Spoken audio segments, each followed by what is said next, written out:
It's wrapped by a man versus a woman. The woman's always really nice and neat.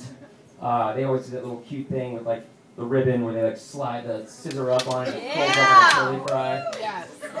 And then you have a guy's present because they're always like watching something on TV, like instead of focusing at the same time, it looks like it's wrapped by like a blind autistic kid.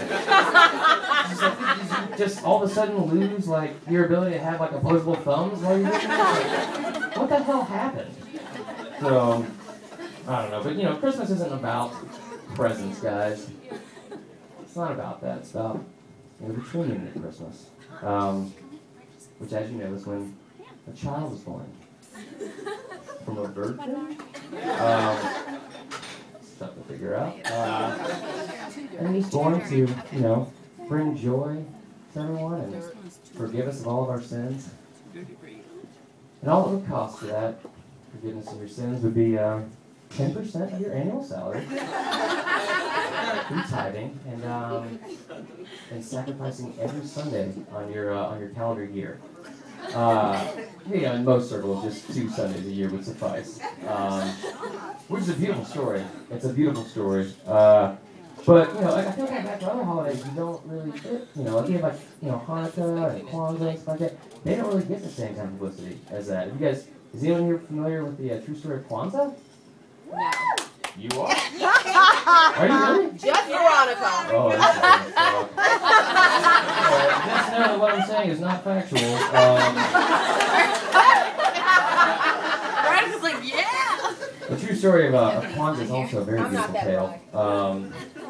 Sorry. It's when the cast of Cool Runnings decided to open up a barber shop.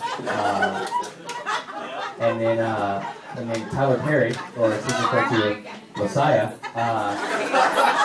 decided to spread this joyous news through the use of basic cable. So, yes. No, that's not the true meaning of Kwanzaa, guys. It's not. Really. No, I don't know, but it got me thinking too, because actually one of my friends I work with, she actually celebrates Kwanzaa. And I was asking her, like, you know, what do y'all do every year? Like, what are the traditions y'all have?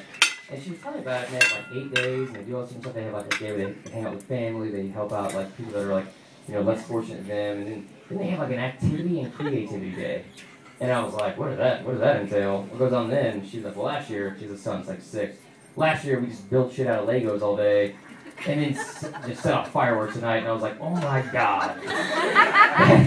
That is 100 times cooler than anything we do at Christmas. That is awesome. I'm going to convert right away. Like, our Christmas traditions are stupid. Like, they're really dumb. Like, we go out, like, and see lights that other families, you know, put up, like, which always kind of blows my mind. It's like, hey, kids, why don't we hop in the old car and go see how functional families spend their time together this Christmas. Let's go out. By the way, we'll go check out for like an hour. We'll come back. We'll go to our separate rooms, play on our Apple products. We've been for the past year. Do that. And by the way, I want to say this on a quick side note. If you're the idiot that is continuously putting up a reindeer in your front yard as a display, not gonna feel sorry for you. You are asking for like a bestiality rape scene in your front yard. Learn a lesson, man. We also have you know, we have other stupid stuff we do. Like we have Christmas cards, which are beautiful. You know, 'cause it's always like some family that sends you a Christmas card and they're all wearing like matching turtlenecks, like a sweater vest, like. Which kind of sucks, but it's better than like the idiot family that decides they're gonna send out like the year review they had this year. Like they're interested in that at all. Like that's like tuning into Jeopardy just to watch like the contestant bio. Like, well, funny story happened this year. I was playing with my calculator on a Friday night, and I found out how to spell not only hello but boob on there, and it was just we were laughing hysterically. It was incredible. Oh man. Oh, and then we have other stuff like caroling. Is anybody going caroling? Anybody do that? No? I went caroling. I went caroling the other night. Went caroling with the KKK, which was just, as you can imagine, was very boring because it sings White Christmas repeatedly. I mean, it was just awful. No, we have, you know, like dumb Christmas songs. Like they don't make a lot of sense. You know what I mean? Like, has anyone ever seen chestnuts roasting on open fire? No. No, because you don't hang out with homeless people, so why would that ever happen? I don't get and stuff. Well, anyway, it's an exciting time of year. I'm really excited about the end of this year. I started doing stand-up this year, which has been a lot of fun. Been kind of tough too, though, because you got like people trying to tell me like what I should do next and stuff like that. But, like stand-up, like my friends like, what you should do is use like a stepping stone into like modeling and acting. And they said modeling, and I started, yeah. I don't know, unless some kind of like, I don't know, Ellen DeGeneres or Melissa Etheridge come out with some kind of like flannel or denim-based clothing line. I don't see that like that kind of thing. Well, my friend said, you should get into acting. You should get into acting. And I was like, that's kind of a tough field to get into because people work like their entire lives to get into acting and stuff like that. And like, you never know when you're gonna like have like your big break. Because I was watching TV the other day, and they had this commercial, and it was a commercial for meth. And this kid was about to blow this guy so he could get meth.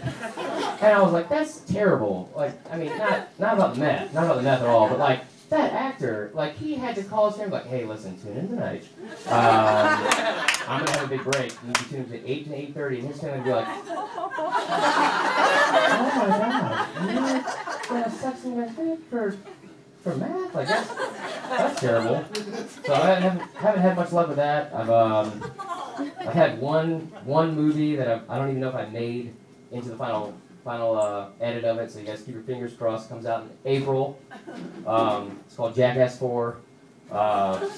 So far, they've only said they're going to have one scene in it. It's just Ryan Dunn saying, I'm Ryan Dunn, this is drunk driving. Yeah, that's bad. You know what else is bad? Drunk driving, you idiots. Why are we feeling bad for that guy? So, I don't know, but a lot of my friends always tell me, like, what you can do, to be famous, what you can do is, you need to, you know that? No, not at all. Yeah, he was driving drunk. So, alright. So, anyway, a lot of my friends were telling me, what you need to do, man, you need to start doing, like, impressions. A lot of people get famous, like, from doing impressions and stuff like that. But I don't really do any good impressions, like I'm not like Frank Caliendo, like impressions like famous people. Like, I do a lot of impressions of, like, obscure people that, like, people don't really know, so I can't go anywhere with that. Like, I do a really good Tom Odette impression from, like, Motel 6, like, I'm Tom Odette. We'll legal iron for you. Or I do, like, a really good impression of the guy from, like, those, like, World's Scariest Police Chases, where it's like, what the criminal didn't know, but the PI in the sky had other plans. But that's not gonna get me anywhere, like, I'm not gonna be famous for that. So, I've been trying to do, some political impressions because political jokes are really tough. People get offended really easily, so it's tough to do that. With the election coming up, like I've been really working hard at it. So I've got a few I'm gonna show you guys tonight. Hope you guys like them. Okay, there's that.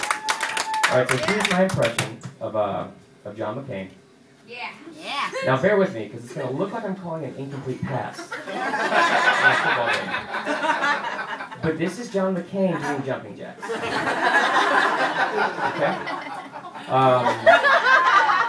And I've also been trying really hard, because like you can't really make a lot of jokes about Obama because people get offended really easily, and so I've been trying to just like really pay attention to like his mannerisms and his like vernacular and stuff like that, and like I don't want to toot my own horn, but I do a really good impression of Obama. Okay? No, that was just an empty promise. Yeah! Oh, there's that. Half of you were in on that. Okay, one time. Get it. Oh, this is a Christmas card I got, guys. I'll share this with you. You guys can join in. It says, you better watch out. You better not cry. You better not pout. I'm telling you why. Somebody know? Santa Claus ain't coming. Because Santa hates pussies. So, there's that. But, no, I've been doing this comedy thing for a while, and I think what I finally kind of realized is like I'm not like a traditional comedian like makes a lot of like jokes and stuff like that, like creative jokes. Like what I'm good at is like telling stories. But I've been trying really hard lately to start like making some jokes, and then also kind of like challenge your mind, like make you think a little bit, like the Obama joke, stuff like that. So I want to share this with you guys right now.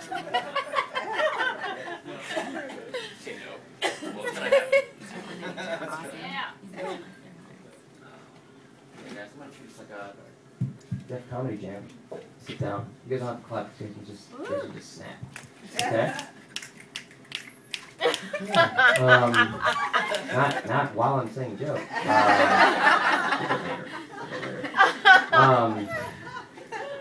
Like I said earlier, I live in Stone Mountain. I live in an all-black neighborhood, which I always get. Okay. Street cred. So.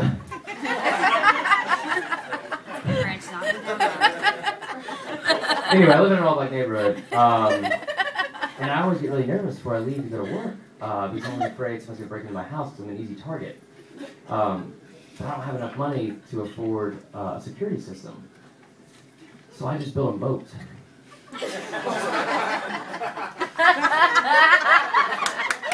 black people can't swim.